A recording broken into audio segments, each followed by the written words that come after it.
Sritex bukan perusahaan kecil loh. Sekitar 10.000 karyawan menggantungkan hidupnya pada perusahaan ini. Produk Sritex bukan hanya untuk pasar domestik, tetapi juga ekspor ke berbagai negara. Seragam militer, pakaian kerja, hingga tekstil industri menjadi bagian dari rantai ekonomi yang besar.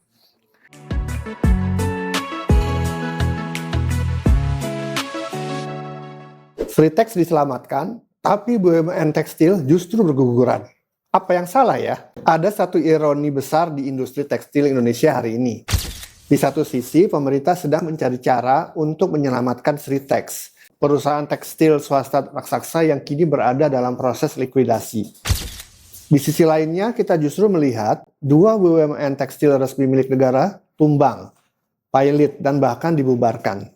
Pertanyaannya sederhana tapi tajam. Kalau negara ingin membentuk BUMN tekstil baru untuk menyelamatkan industri, kenapa BUMN tekstil lama justru gagal total ya? Hari ini kita tidak akan membahas gosip, kita akan membedah fakta, data, dan pelajaran bisnis yang sangat mahal dari kasus-kasus ini. PT Sri Rejeki Isman Tbk atau Sritex saat ini berada dalam proses likuidasi oleh kurator kepailitan. Berbagai aset telah dilelang ke publik, mulai dari kendaraan, stok produksi, hingga aset operasional. Bahkan pabrik dan lahan sempat ditawarkan dalam skema sewa. Salah satu laporan kurator pada Maret 2025 mencatat bahwa nilai sewa tanah, bangunan, dan mesin di Jeti Sukoharjo mencapai sekitar 139,7 miliar rupiah untuk 6 objek tanah dan bangunan. Yang menariknya adalah hingga hari ini kurator belum transparan mengenai siapa penyewa aset-aset tersebut. Bahkan ketika muncul spekulasi keterlibatan Danantara sebagai perpanjangan tangan pemerintah, pihak kurator tidak memberikan jawaban jelas. Ini menunjukkan bahwa proses likuidasi Sritex bukan hanya soal bisnis, tapi sudah masuk ke wilayah kepentingan strategik nasional. Sritex bukan perusahaan kecil loh. Sekitar 10.000 karyawan menggantungkan hidupnya pada perusahaan ini. Produk Sritex bukan hanya untuk pasar domestik, tetapi juga ekspor ke berbagai negara. Seragam militer, pakaian kerja, hingga tekstil industri menjadi bagian dari rantai ekonomi yang besar. Disinilah pemerintah melihat Sritex bukan sekedar entitas bisnis, tetapi simpul ekonomi dan sosial. Ketika Sritex berhenti, dampaknya bukan hanya ke pemegang saham, tetapi ke tenaga kerja, UMKM pendukung, hingga stabilitas industri tekstil nasional.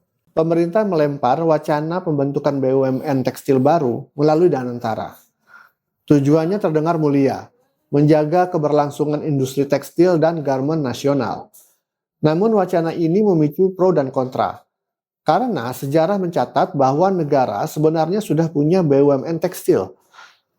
Masalahnya hampir semuanya gagal. Di titik ini kita harus berhenti sejenak dan bertanya, apakah masalahnya ada pada bentuk BUMN-nya atau pada cara mengelolanya? Pada 16 Desember 2025, PT Primissima Persero resmi dinyatakan pilot oleh Pengadilan Niaga Semarang. Putusan ini bukan kejutan tiba-tiba. Setahun sebelumnya, perusahaan ini sudah melakukan PHK massal terhadap para buruhnya. Ini adalah sinyal klasik perusahaan yang sudah kehabisan napas. Primissima adalah contoh bagaimana BUMN bisa terjebak dalam struktur biaya tinggi, produktivitas rendah, dan ketidakmampuan beradaptasi dengan dinamika pasar. Ketika kompetitor swasta bergerak cepat, BUMN seringkali tersandera birokrasi, kebijakan, dan konflik kepentingan. Kasus kedua adalah PT Industri Sandang Nusantara Persero. Perusahaan ini bahkan sudah berhenti beroperasi sejak 2018. Tidak lagi menghasilkan nilai ekonomi. Akhirnya, pada era Presiden Joko Widodo, ISN resmi dibubarkan melalui PP nomor 14/2023. Likuidasi ISN diberi waktu maksimal 6 tahun dan seluruh sisa asetnya disetorkan ke kas negara. Ini adalah bentuk pengakuan jujur bahwa perusahaan tersebut sudah tidak bisa diselamatkan. Berbeda dengan Sritex yang masih dianggap layak hidup, ISN sudah dianggap selesai. Jika kita tarik benang merahnya, kegagalan BUMN tekstil bukan karena industrinya mati. Industri tekstil tetap hidup. Yang bermasalah adalah cara mengelola bisnisnya. Banyak BUMN terjebak pada orientasi administratif bukan pasar. Keputusan bisnis yang lambat, intervensi non-bisnis, tidak disiplin dalam efisiensi dan produktivitas. Bisnis tekstil adalah bisnis margin yang tipis. Kesalahan kecil bisa berakibat fatal. Dan hal ini bukan lingkungan yang ramah bagi organisasi yang tidak gesit. Mensesnek Prasetyo Hadi menegaskan bahwa pemerintah serius menyelamatkan Sritex agar kegiatan ekonominya tetap berjalan. Fokusnya bukan hanya menyelamatkan perusahaannya, tapi menjaga ekosistem industri dan lapangan kerja. Namun, penyelamatan tanpa perubahan hanya akan menunda kegagalan.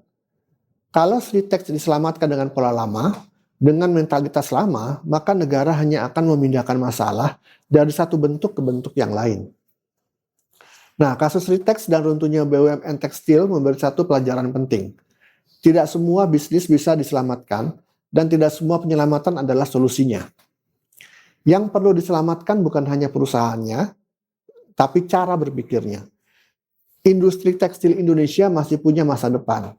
Namun masa depan itu hanya bisa dicapai jika dikelola dengan disiplin bisnis, bukan semata-mata logika kekuasaan. Kalau tidak, kita hanya akan mengulangi siklus yang sama, suntikan dana, penundaan masalah, dan kegagalan yang lebih mahal. Terima kasih sudah menonton. Semoga diskusi ini memberi sudut pandang baru tentang apa arti menyelamatkan bisnis yang sesungguhnya.